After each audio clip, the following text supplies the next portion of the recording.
a while, and last time he came on, it wasn't working, so we thought we'd bring him on early on this stream. So let's go to Brian Daigle. Hey, Brian. I think, are you on mute, Brian? Not again. Brian? For God's sake, Brian. One sec. Can't hear him. All right, bring him off. We'll try and reconnect.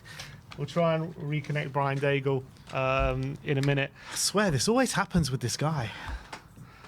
We have to see what we can do to get Brian Daigle back on. What? Brian! What are you doing here? Oh my God! How are we doing? What is going on? No place like home. Oh, Brian Daigle. No place like home. Oh, Brian Daigle. How are we doing, everyone? Brian Daigle. You can hear him, so there's any other option. He had to come to the studio. That's it. I came all the way from Toronto to sort out these sound issues. Mate, there's no place like home. It's good to be back in the studio. Brian, give me some skin, brother. It's all good, all good. What a day to come back. Oh, Brian, so good to have you in the studio, brother. Mate, it feels so. It's still weird to me. Like everything being back home right now is weird, but there is no place like home, and this is it. This is it indeed. Just one quick more super chat. Oh, it's actually not pulling through, but Jory sent us a super chat. Where is it? He says a 0.2 low rating, man of the match, Dom, Key, OTM Sarr. What's OTM? Don't know. On the money? On the money, maybe? I don't think I Big up to the Jory. Cool. But anyway, let's get into the match review. And Brian, unbelievable performance yesterday. I think you just about landed in London. Yep. I don't know how you must have been absolutely knackered watching that game. And after watching the first half, you're probably falling asleep a little bit because it was a bit lethargic, wasn't it? Yeah, literally, we pulled up at my parents' house and surprised my nephews and niece. Literally, just as kickoff was going on. The first half was a real slow burner, wasn't it? We were trying to attack, but Villa had answers to everything. Then they got that goal, which was quite fortunate. A couple of deflections from our players. 1-0 down. Did I see that performance coming in the second half? No. Was it a joy to watch? Yes. Oh. And it just goes to show what we're doing in the second half at home. We just absolutely pulled them apart. Yeah, we really did. And I said it before, but they just must be sick to the sight of us. 4-0 last season. Yes, they got the better of us because they finished above us at the end of the day. But this stage, early in the season, it was really important for us to get those 3 points because if they win yesterday, then they got 8 points ahead of us. Correct. And we really showed them what we're about yesterday. Not just that, just very quickly, happy birthday Unai Emery yesterday. You couldn't think of a worse present, could you? The look on his face at the end of that game was a picture, wasn't it? He didn't know what to do, did he? But like I said, that second half, I just heard you guys doing the player ratings, just that second half performance, God knows what Aaron said, because something got into them and they were just magnificent in that second half, to each and every one of them. Yeah, they really were. But first half, 1-0. Well, obviously we go 1-0 down, and look, let's be honest, we were struggling in that first half, and I don't think it was like Villa were battering us or anything, but Onana was dominant in that middle. Like we just couldn't get past Onana. It seemed in that first half. They obviously had a few chances. Onana hit the post. Watkins had was through on goal and he put it wide. And obviously they did get the goal from a corner. Yet again, we concede from a corner. So in that first half, what was the overriding thoughts for you? Well, seriously, you know what? First of all, you say yet again from a corner. What's that? The second corner this season. Yeah, true. So I know why you're saying it because last season was a problem, but it's 2 set pieces, and this one, as Ben was saying before, it was a great save from Vicario. Then obviously a striker's there to gobble it up and put it in the back of the net. But yeah, the first half, I was like, oh, here we go. I couldn't hear much of the atmosphere at the stadium because obviously I had all the kids and everything going mad, but I can imagine it was a little bit tense and like, oh my God, what are we going to do? And here comes there were a few boos at half time. This is the thing. And do you know what? In some ways, I can kind of understand, kind of like with the first half performance, 1-0 down. Got to remember, a lot of people saying we haven't beaten a big rival. And Aston Villa, whether you want to call them a top 4 team, right, which they are at the moment, but right now they are a big rival and probably challenging if Spurs can keep it together for that 4th spot. And to put a marker down like that, it just goes to show at home we are a completely different animal to away, isn't it? Yeah, and it's very. I think it was really easy maybe to criticise Ange at half-time because of the lack of changes that we made from Wednesday night. And obviously it was a massive effort to go through against Man City on Wednesday night. A lot of the players were out on their feet towards the end of that game. And to only make 2 changes, whether it was Sonny and Pedro Porro, I was thinking, at points during that first half, I was really feeling it from Wednesday night. And, Ange just played a blinder after that. Completely. He deserves, I watched it again back on Match of the Day 2 and saw the analysis when they broke down the second half. And obviously you can see the difference with Destiny not being inverted. He was going out wide. That's same with Porro. And it's making a huge difference, isn't it? Those subtle things are making a huge difference. And obviously Sarr and Bentancur, or Sarr, whoever it is in midfield, having those 2 holding or runners compared to 2 creative, I think seems having a major impact, isn't it? Having what, sorry? The 2 more runners rather than 2 creative. Rather than Kulo and Maddison. Right. Just physically to keep up, yeah. And I agree with that. I actually thought in the first half, I was thinking maybe we need Maddison because at the moment, we're not doing much in the final third. And I was like, Pape, with all his running, and when he gets to the final third, we're not actually, breaking him down, and they're sitting deep in this low block. They're doubling up on both our wingers, and we're struggling to get any sort of joy on either side. And then in the middle, apart from, Decky, Bentancur was getting on the ball a bit, but Pape wasn't doing much. Solanke wasn't getting involved in the game. With both wingers, whenever they got on the ball, all they were doing is cutting inside. They weren't getting to the bylines. And I felt like maybe, we need a Maddison to come on and inject a bit of ingenuity, a bit of guile into that midfield. And that didn't happen in the second half. We didn't make any changes at a half-time, but clearly there were some tactical tweaks because, what we said in the first half, Udogie and especially him was kind of underlapping all the time, and he wasn't kind of taking away John McGinn from Son. And in that first half, when John McGinn and Cash were doubling up on him, all of a sudden Udogie was coming a bit further out wide, and then all of a sudden it gave them something extra to think about, and all of a sudden we got a bit of extra space, and that's obviously where the cross came from. So we didn't need to change personnel. It was more of a tactical switch. And Dom Solanke said after the game, we came in at half time and we just had a discussion about different things we need to do to ask different questions of Aston Villa and how we're going to approach it. And clearly the things they thought of worked. And sometimes that can happen in games, because sometimes in games like yesterday where things are going well for Villa and not for us, but they're only 1-0 up, because they're only 1-0 up, they're always going to keep it the same thing. That's what Unai said. He said in the second half, we thought we'd just keep it in the same way that we'll keep it because it's going well. We'll just keep with the same plan. But because things haven't gone well and we're changing, all of a sudden we can have a different dynamic to our game because we're going to change things up and they have to react to that. And we did change a few things tactically in that second half, and absolutely worked a treat for us. And I thought for those first 10 minutes, Sonny was absolutely dynamite, wasn't he, in those first 10 minutes? Yeah, that ball you two were talking about, that ball was just incredible. It's a striker's dream, or in this case Johnson's dream, to be on the end of crosses like that, isn't it? And we weren't getting them in, and then he had the opportunity because Destiny went wide, and it was just a delicious cross, wasn't it? And fair play for Brennan putting it away the way he did. Yeah, it really was. That's just the quality he has, isn't it? Yeah, world-class ability. This is Sonny that we're talking about. He's probably. You're going into this season talking about this is the only world-class player, actual world-class player, and talent that we have. And he shows it. He shows it week in, week out whenever he gets on the pitch. And I felt like, I said it in the player ratings, but I felt like it was Sonny's quality. It was Sonny, the way he stepped up in that second half that actually clawed us back into that game and gave us that confidence to go on and absolutely batter them. Yep, you're right. And obviously, I and many people after the Palace game were going, where are the leaders? We had Maddison and Romero on the pitch for that one, and you see the difference when you have Heung-min Son on the pitch, don't you? Like, a lot of people will question whether he is their captain, as in, do you identify with him as a captain compared to like a Razor Ruddock, a Stuart Pearson, Adams, Vieira, Keane, all those hard nuts, and that's where I look. But Sonny's shown with his ability on the pitch, this is why he's the captain. But the game has kind of moved on from those kind of captains, hasn't it? It has, but I think you still need someone with a bit of steel in there to do it, but Sonny is showing the difference when he's on this pitch and leading the team compared to the others, isn't he? Yeah, he is. Let's go and look at the stats from the game brought to you by SofaScore. The link is in the description and QR code on screen. So as you can see, possession was actually fairly split, 51% to 49% in our favour, 2.44 XG to 1.86 XG.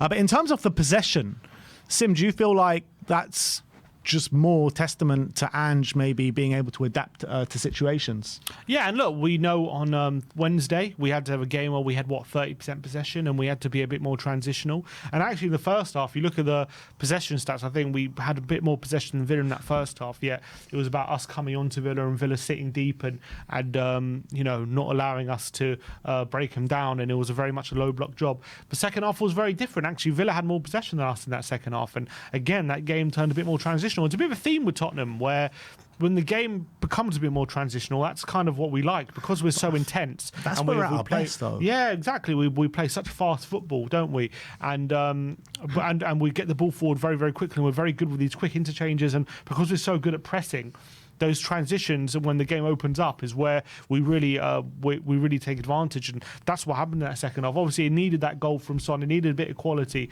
to do that, and the first goal wasn't really a transition. It was, did feel like a goal from Son, to be fair. Huh? It did feel like Sonny's goal. No, I'm saying it wasn't a transition goal. It was kind of a manufactured transition, but obviously it was from our own build-up. The centre-backs played it out wide to Doggy, who plays it down the line to Son, who then opens up the space, and then brilliant ball across the face of goal.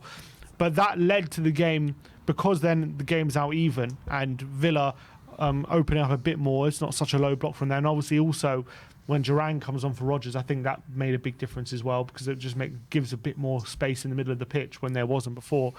All of a sudden, we were able to transition the ball a lot more, and as soon as we got the ball, we could play fast, direct attacks. And when you got the likes of Brennan on the right, when you got maybe not so much Richarlison, but you got a lot of these forward players. They're very good in transition. Well, I think we're one of the best transitional teams out there. That's why teams want to stop these transitions. So I think that's what happened in that second half. We were pressing Villa in these moments. They were getting a bit tired as well. They were getting a bit leggy. They struggled to keep up with us. And all of a sudden, as soon as their passing waned a bit, we took full advantage of that, and we were just hitting that space time and time again. And it wasn't, to be honest, I don't think it was a game where we created like loads of chances or like it was like a battering. We were just super clinical, and when we had our chances, we took them. And that's what we've been calling for. You look at the games where we've dropped points in Leicester, Newcastle, even Brighton to a certain extent. That's why we've lost these games, because we've not been clinical enough, particularly the former two in Leicester and Newcastle. We have not got maximum points because we've not been clinical enough. And at home, we've been super clinical this season. How many goals have we scored just from at the Lane this season? 15. That's mad. Yeah, that's madness. 15 in 5 games, I think. Any team that come here is fearing at the moment, because we're just, the Arsenal game aside, we've smashed everyone. Everyone. Well, you look at it as well, Ben, as you were just saying. I'm not going to say Ange has now got a plan B, but we were, like you mentioned, the Brentford game, he didn't invert the wingers, fullbacks, they stayed wide.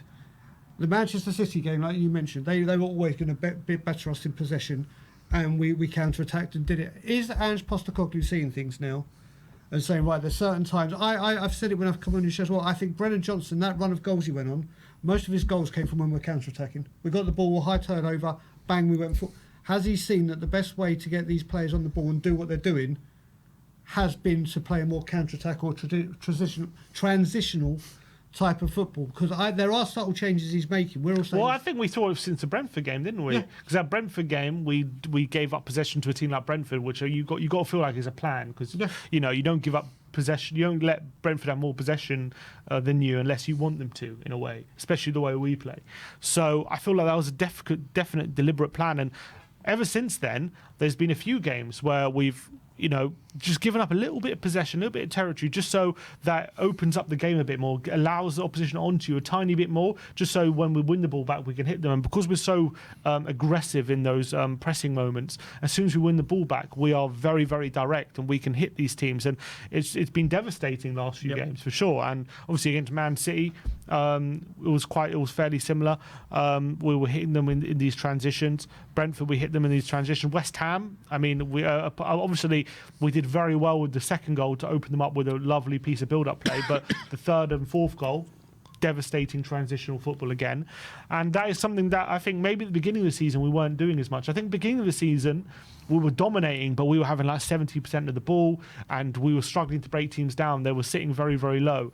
But maybe we adapted to a bit where we were saying, yes, we still want to obviously be the team on the front foot, and we're always going to look for goals. But maybe if we give up a tiny bit of possession, allow the team just to have a bit of the ball, just so they come out a bit, and then once we win the ball, we can hit them all that space. And maybe he's adapted a bit over the last few weeks.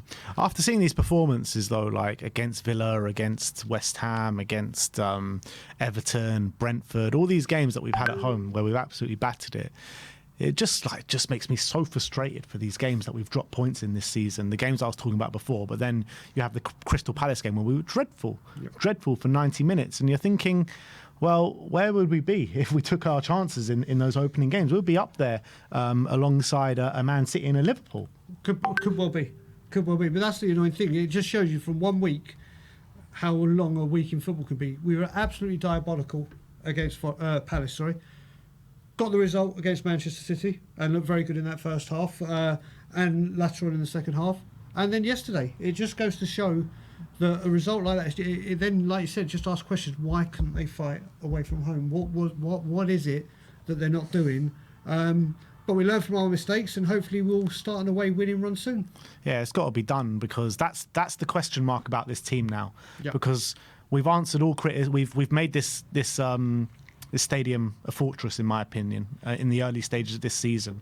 Like I said before, I don't think anyone wants to come to the Tottenham Hotspur Stadium to play the way that we're playing, hunting impacts. When we win it high up the pitch, our turnovers and our transitional play to when we do win it high up the pitch is absolutely dynamite. But we need to figure out a way to transform that into our away performances now, because it doesn't seem to be materialising. Correct. Couldn't agree more. Yeah, and that's a problem Manchester to sort out for sure. And look, it's a learning curve. It's obviously away games are typically harder than home games for a reason. There's a reason why there's home advantage, and that is something we have to figure out. As he said, it's a young team. It's a team which has to go through these experiences to learn from them, and that's what's happened so far this season. You know, the 4 different away games that we haven't won, I don't think it's all been the same problem. There's been different problems in all those kind of games. Leicester and Newcastle's all more about missing chances. Against Brighton, it's all about we played really well and then we completely gave up that advantage in the second half. Against Palace, we got out tactics and physically dominated, and we weren't up for the fight in that game. So there's been different problems in these away games, and look, we have to sort them out. But at least these home performances give us a really good platform to build off, and that's really, really important. Yeah, and Ange said it. We just had to make this place a fortress, and finally he's done it. Well, I say finally, but it's taken him a year. I think even last season we were looking strong at home, but this year has taken up to a whole new level. He really has. And these are 2 games, West Ham and Villa. We lost those home games last year. Well, deserved to win both of them, didn't we? And we won 4-1. Yeah, 4-1 both times. I just want to look at the average positions of the players, which plays into what you were saying, Sim, about how Dom Solanke was, very high up the pitch. And we've looked at his average position the past couple of games, and it's more or less he was playing as like a midfielder. But a lot of the time, Decky's higher than him in the average position. And he was the highest player by some distance in this one. Yeah, and I think maybe that it hints to a bit more of a change of position, getting further forward, not dropping as deep as he has done in some other games. I don't know if this is game specific or this is what we're going to be seeing more of. But I don't think it's any coincidence that he spent more time closer to goal, and obviously he got a lot more chances in this one than he was getting in the last few games. But isn't it like just something that we've seen from Ange on a consistent basis, where whenever he's asked a question about something in a press conference, he just bats it away like it's nothing? It's like he was asked, are you worried about Dom Solanke and the lack of goals and how high he's on the pitch and stuff like that? And he's like, nah, it's not a problem. Solanke's what did he say? That he's impacting the team so well, and he was basically saying what we've been saying throughout the whole season, saying he's playing so well, the goals have come, blah blah blah. And then in this specific game, straight after answering those questions, he's the highest man on the pitch. Yeah, exactly. And look, what do you have? 5 shots, 3 on target, and obviously the 2 goals. proper number 9 performance. I think, look, I've been delighted with him since he's come here. I think his level of performance overall has been top notch, and he does such an unbelievable job for the team off the ball. We know he's relentless presser. He works so hard, but I honestly think on the ball as well, he's got quality. He's got great hold-up play, and he's strong. But obviously, when you've signed a £65 million striker as your number 9, you know, they are going to be judged on goals. If he ends the season with 5 goals, I don't care how well you've played, he's going to be judged on that. So I think it's important for him to start getting being in those goal scoring positions, getting in the back of the net. As much as, obviously, if he scores 5 goals, but we're in a great position because he's playing so well, maybe it doesn't matter as much. But obviously, you know, with his goal tally last season, that's something that's going to be held against him. And, you know, 6 games without a shot on target, as much as he's playing well, I don't really care that much that's happened. You know, you don't want that to go on for too long, do you? You don't want to be 10 games without a shot on target or anything, because then big questions start to be asked. So the fact he answered those critics with a proper number 9's display in this game was a timely reminder of how good this guy is in front of goal, and why we've bought him, and how he is when he does get in those goal scoring positions. And that finish for the run and finish for the second goal was like a striker who's already in banging form in terms of goal scoring, and didn't look like a guy who has been a bit shot shy in front of goal, because he just took that with such unbelievable composure against a very good keeper in Met Martinez, who's made a reputation of making big saves in those kind of moments, and he just chipped it over him like he wasn't even there. It's a phenomenal finish from him. But it's just the movement from him, isn't it? He's never stops moving, and he's the defender's nightmare, isn't he? He is. I will say with his first goal, not only was it a great finish, but just staying on side. We saw how tired he was and just not moving too early. The second goal, brilliant vision from Richarlison, and put it away beautifully. But Simeon, you mentioned it. The greatest thing that I saw him do, forget the goal. We've all wanted to get the goals, but it's what you mentioned in like the 100th minute, that tackle on Pau Torres. When I watched back this morning on match day, they were saying, even Phil Jones said, the defender thinks you've beaten the press.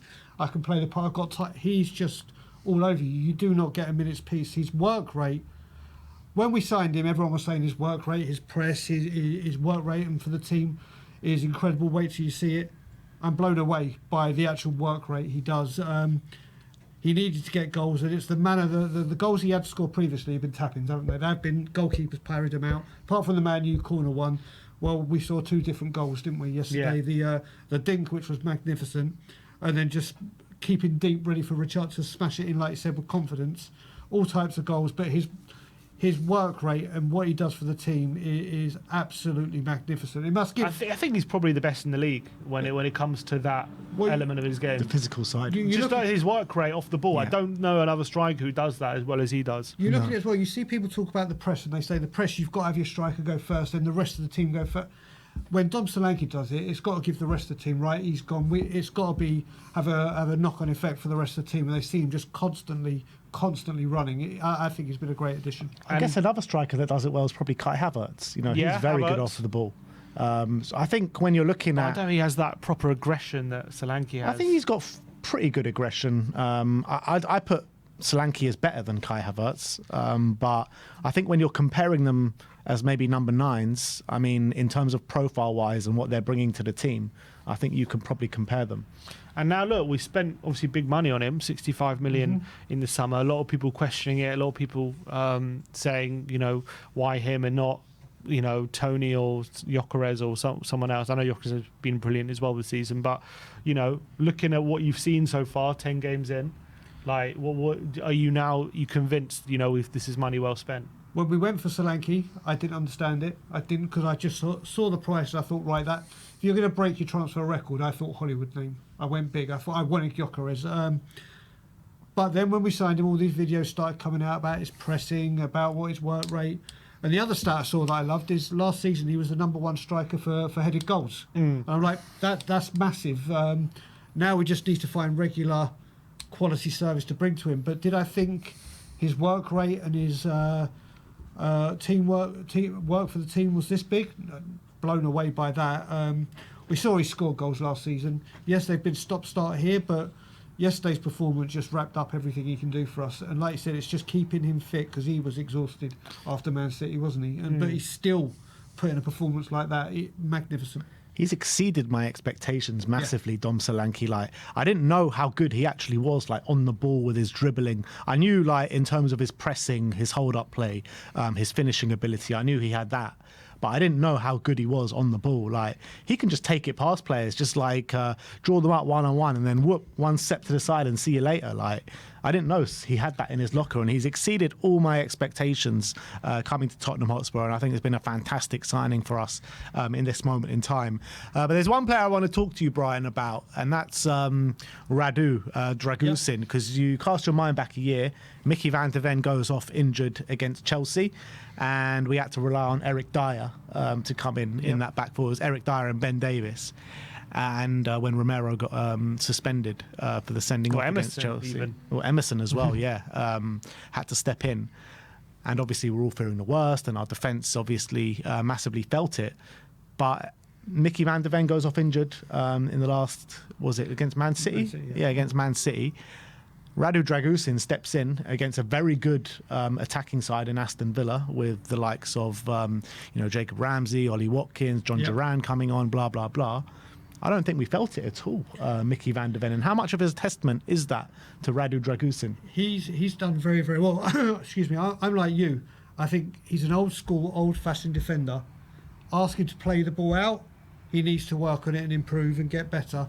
When you see it, especially with Van de Ven out, and you think, right, Romero's going to be on the right, he's on the left. We've seen that he's looked a little bit suspect on the left, but then when he switches to the right, it's looked much better. But he's played the left yesterday, and he did a really good job. Well, I think there is absolutely no doubting his defending, is there?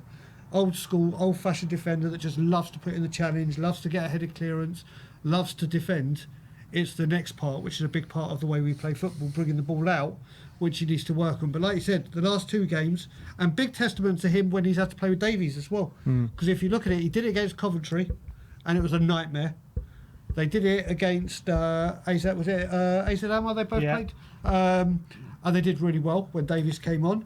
And yesterday with Romero and then with Davies, very, very good performances. Enter the dragon, as they say. Pape Matar Sarr, though, man. What a star this boy is, man. And I felt like, including us, we're probably guilty of it as well, just forgot how good and how impactful he actually is in this team. Because last year, there were points where he was out injured, and then we're looking at it and being like, oh, we've lost so much balance in the midfield. Like, he was so important for us last season at certain points in the season. And then when he comes back from the AFCON, I don't think he ever kind of regained that form that he had beforehand. And maybe we were guilty of just forgetting how important and how good this boy can be. I feel like he's taking up to a new level this season. Still only 22. Still only 22. Yeah, it's mad to think about. And back last season, when he was in that form in the early stage of the season, we were talking about him as the best young midfielder in the Premier League. And I think he's going on to reclaim that now. Okay, so listen, with Sarr, I'm like, at the start of the season, last season, he looked magnificent when he came in for that little period. I think towards the end of last year, I can't remember if it was him that had a little back niggle or something when he came back from the AFCON. But like I said, it was probably his first full season of playing non-stop football and then going AFCONs and then coming back. And I don't know if it just all caught up with him. Then when he'd come on in the Premier League a couple of games, he didn't look his normal self. But in the Europa, he started showing signs of coming back to himself. And then since that West Ham game, when he came on and just completely changed the game, he was magnificent there. You could see we desperately missed him against Palace. And then you saw against City, and you saw exactly what he did yesterday. He is a colossus when he's on form. He is a big part of this recent way we're playing, and he was just so impressive yesterday. So impressive. Yeah, and he combines like just incredible running power and physicality, but he's also got quality when he wants to on the pitch as well. Some of his passes was brilliant, but his involvement in the two goals can't be understated, because the first one gets the ball off Ben Davies, plays a beautiful ball in between the lines to Brennan Johnson. I think most players in that position probably look for the space out wide and try and play an easier pass, but he saw Brennan and Decky together in that centre. He just played an inch perfect pass in between the lines, led to the second goal. brilliant weight of pass into Richarlison for the third goal as well. Just waited for the run, waited him to explore that space and create that. And also that came from him winning the ball back as well. And when he's in that kind of form, it's he's hard to stop, and he's got so much to admire about him. And I think he's just getting better and better. He showed it midweek. What technique he's got with that goal he scored against Man City from outside the box. So, hopefully we're going to see more and more of that from Pape Matar Sarr. And I just think his ceiling is ridiculous. It is ridiculous. To be like at this quality at 22, to put in 2 performances back to back on a Wednesday night against the Man City, and then again on a Sunday, the following Sunday against a good Aston Villa side, who, by the way, this Aston Villa side hadn't lost away from home all season. They'd won every game apart from one, which they drew to Ipswich. I mean, this was an on-form Aston Villa side. And not only that, but they rested pretty much their whole team midweek, where we played the majority of the same players. We made 2 changes, and they couldn't keep up. They just could not keep up with us. It was incredible to see. It really was. And Pape Matar Sarr is growing in to some star for Tottenham Hotspur. Where are you at with the Pape Sarr, James Maddison kind of situation? I think, and what was that? Like I said, I think we started this season, myself, I was thinking, oh God, do we have enough midfield quality? Do we have everything? I think a few of us would have done, but then you look at it, it's because Andrew's toyed around with playing the two creative. Do I think Maddison Kulusevski is working as a combination? Not really, for 90 minutes. I think there's something just missing in there, but the Bentancur, Sarr and Kulu, or changing Bissouma for Bentancur, that is working. There's certain games now where Ange can go, right, the 2 creators, and say, let's have it. And there's games where now he has to say, right, maybe the 2 bigger runners are more important. But I think Sarr, at the moment, for me, Sarr has to be probably first name on the team sheet for the midfield 3. Has to be, with his current form. I think he's been incredible. Yeah, first name ahead of Kulu. Oh, why did you do it? Yeah. Okay, let's say the defensive one. I just thought you can't drop Pape at the moment. He's playing too well. I do think, there were games where Maddison and Decky together, you thought, wow, this dynamic is brilliant. But unfortunately, when it came to these, tough away games and physical battles, unfortunately, it wasn't enough. Just them together. We needed a bit more, and we were too open. We couldn't control the game that we wanted to. Because there were some brilliant games. Brentford, they were brilliant together. Man United away, they were brilliant together. First half against It's a case-by-case basis, isn't it? Yeah, I think that. Like but Ipswich, I put Maddison in for Ipswich. Yeah, probably. well, exactly. I would as well, and I think. It's brilliant that we have these options, when things are a bit more tougher and you need a bit more steel and running legs. You've got Sarr there who still has who's still got quality on his legs as well. And then when you need a bit more, just when you want to just go and absolutely go for a team, you can get Maddison and Decky there together, because Decky's still got really good running power and we've got good 6s at the moment they're covering. So it's really good problems to have at the moment with Sarr and Maddison. But it's going to be interesting, going forward how he navigates that, because, at the moment, Sarr, you just can't. It's hard to envisage taking him out of the team the way he's playing. Yeah. And you've got to have one of Bentancur or Bissouma there, and that does leave Maddison, with the way Decky's playing, on the bench probably at this moment in time. But Maddison is such a quality player. We saw when he came off the bench that free kick he scored. As I said, it was like a timely reminder of just the quality he has, because him being out the team last couple games and Sarr playing so well, it's easy to think, okay, that's our team now. And then Maddison comes on, just buries that free kick, and it's like, yeah, he's still there. He's still got that quality. We know how good he is. I actually think he's been good this season, Maddison. I don't think he's been bad. I don't think it's a him problem why he's out the team. I think it's just more the dynamic of the team why he's been out. So. Look, it's gonna be interesting, but I think it's just brilliant options to have for me. I think it's a positive thing. Yeah, absolutely true. And these are the headaches that we want to have, as opposed to maybe last season and previous years. We've had the headache of, Eric Dyer with the injuries coming in. We're just like, oh my days. But now we're seeing a squad build in front of our very eyes. When you've got Bissouma and Bentancur both on form, you don't really mind which one plays. You've got James Maddison or Pape Sarr for the 8. You've got Richarlison coming off the bench making an impact. You've got Ange making changes from the bench and actually having impacts in games. When's the last time we've actually had a bench that we can call upon and have impacts in games? Yeah, and even yesterday we had, look, I don't want to say it, but Timo Werner played on Wednesday and scored and had a good game, and he didn't even play yesterday. Yeah. He did. I think he was on the bench, wasn't he? He didn't even come on. And that's a player who's made an impact in the last game and didn't even play. So those are players who we know. People like Bergvall, again, we know what talent he is, didn't have any minutes yesterday. So there's a lot of talent. Mikey Moore and Lancashire, haven't even been thought of over the last couple of games. So there's a lot of talent in this squad. And Ange just said he's very bullish about the quality that we have in this team and the ceiling they have, and I can understand it. And what I love about yesterday's performance is, which I rarely see Tottenham do, is we were 3-1 up. And they announced 10 minutes of stoppage time, and even we're 3-1 up. You still think we got Radu and Davis there, and if they do get a goal, it's going to be difficult for us. But I thought the way we managed that was amazing. Some of the football we played to keep them at arm's length and just play around them, and to see out that game was brilliant. Actually, that football we played led to obviously the free kick being won, and we end up getting that 4th goal. But I've never seen us see out a game so comfortably in what could have been such a precarious situation. Like in years gone by, even though we're 3-1 up, you'll probably still like feeling nervous on the edge of your seat. But that's what you get from always trying to play forward and be on the front foot. You get performances like that where you are sitting out the game so comfortably because everyone is so confident and confident on the ball that even though. If in a different situation, if we played a different way, for example, if we had Unai Emery as manager, probably in those last 10 minutes we're sitting really low and we're inviting the opposition onto us, but we didn't do that, and we just kept our game, we kept playing it around, and it led to Villa just chasing shadows, chasing our tails. It was calm, it was composed, and it was professional, and it was mature. I think those are the 4 words that explain it perfectly for the way that we managed the last 10-20 minutes of that game. It really was. And for people saying Ange is naive, he keeps going forward and we need to manage games, like that's how we want to see our games like that yesterday. It's not about maybe even like Arsenal, they would have invited the pressure on and maybe they would have seen it out, but it would have been a nervy ending. Like for us, that's not how we want to see out games. And maybe sometimes we'll go wrong, but more often than not, that's what Ange's vision is, how we want to see out games. Is like yesterday, dominating the ball.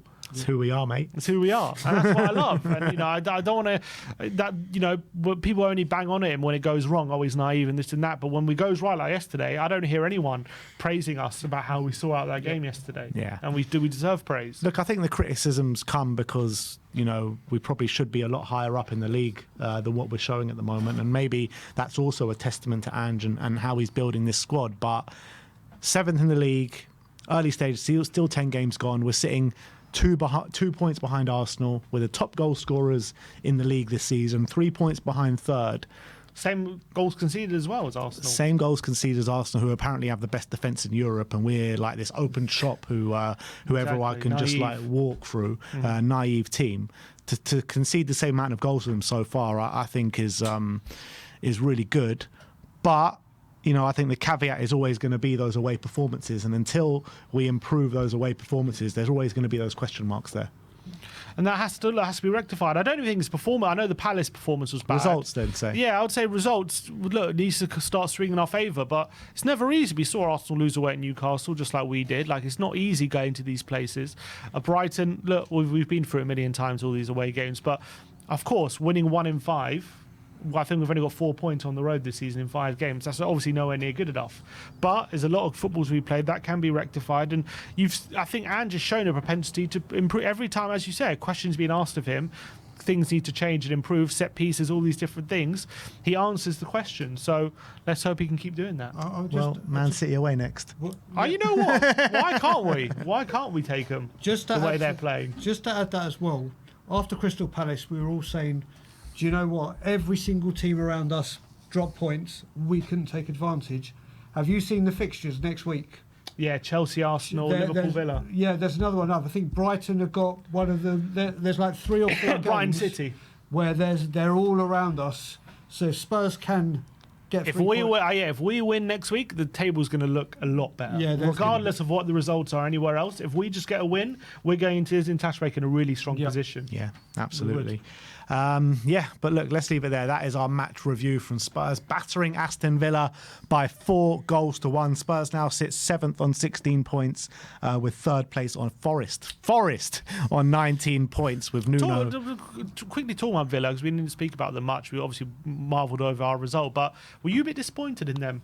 yesterday? I mean, no, because we just battered them, and I was Not just disappointed, enjoying but it. like, did you expect more? I did it. from I them? did. I expected a lot more, and I think the Villa fans will be very upset by that performance because they I felt didn't. like they had one tactic, just lump into Watkins. That's all they didn't play like they usually play. They didn't play. They're usually like quite energetic. They usually press high up the High pitch. line, yeah. I mean, I think I saw a stat on Match of the Day saying they didn't win the ball high up the pitch once the whole Yeah. game, not once.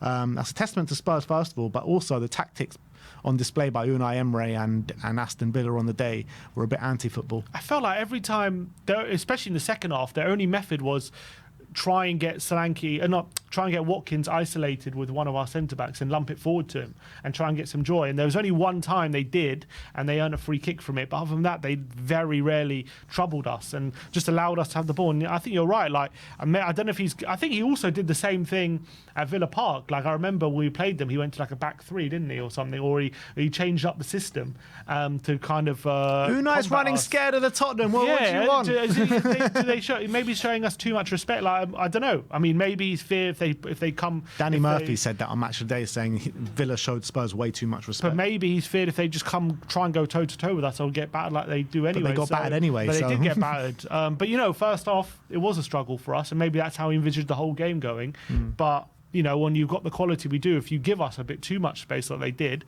you know, we give Son that space they did in the second half, and he can punish you. So it'd be interesting. It wasn't too dissimilar to the game at Villa Park, right? In the early stages of that game, you know, it was quite tight and pensive, and Villa had their chances and we had our, you know, and then, you know, as the game progressed, we just absolutely just started to batter them and be really clinical. So I think it was a very similar game. Yeah, 100%. And I think, it's John McGinn after the game saying, it's interesting. Like, I was listening to John McGinn and Unai Emery, and you're thinking, obviously they're disappointed, but you would have thought like losing a game like they did 4-1 and the way we won, they would have been a bit more disappointed. Like they would have been a bit more angry and stuff. And maybe it's because they respect how good we are or whatever, but they seem to be pretty content with the fact they lost 4-1. Like, Emery's like, yeah, maybe we're a bit frustrated, but, you know, you come to this ground and it's difficult and things. Like, you know, if we lose 4-1, Andrew's probably, you know, furious. Especially as they've won twice in a row before this here at Spurs. Yeah, but I wonder what that kind of says about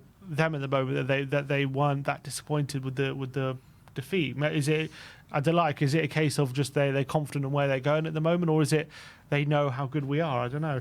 I think maybe a bit of both. I think they know how good we are, but also they've had a really good start to the season. So I don't think one loss, I know it's against a rival, but one loss shouldn't derail that. I mean, 4-1, you like. Yeah, I get that. But we've had losses, but we haven't lost 4-1 yet. I get that, but you know, we beat them 4-0 last season, and they went on to clinch fourth over us. So it's not the be all and end all. True.